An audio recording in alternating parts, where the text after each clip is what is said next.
இந்த வீடியோ பார்க்குற 70% மக்கள் வந்து வாட்ஸ்அப்ல ஸ்டேட்டஸ் வைப்பீங்க. ஏன் வைக்கிறீங்க? யோசிச்சு பார்த்துருக்கீங்களா? உங்களுக்கு 5 செகண்ட்ஸ் டைம். ஏன் வைக்கிறீங்க அப்படிங்கிறத திங்க் பண்ணிக்கோங்க.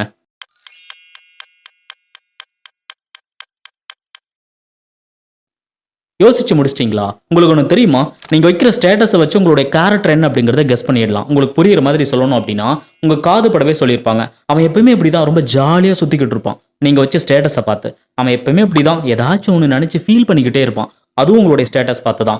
எப்பவுமே நீங்க வைக்கிற ஸ்டேட்டஸ் வந்து உங்களுடைய வேல்யூவ பண்ற மாதிரி இருக்கணும். டவுன் பண்ற மாதிரி இருக்கக்கூடாது. நீங்க வைக்கிற ஸ்டேட்டஸ் அட்லீஸ்ட் ஒரு 20ல இருந்து 30 பேர் பார்க்குறாங்க அப்படின்னா, அவங்க உங்ககிட்ட வந்து கேட்காமலே நான் ரொம்ப லோ வேல்யூ பர்சன் அப்படிங்கிறத அவங்களுக்கு ஷோ பண்றீங்க.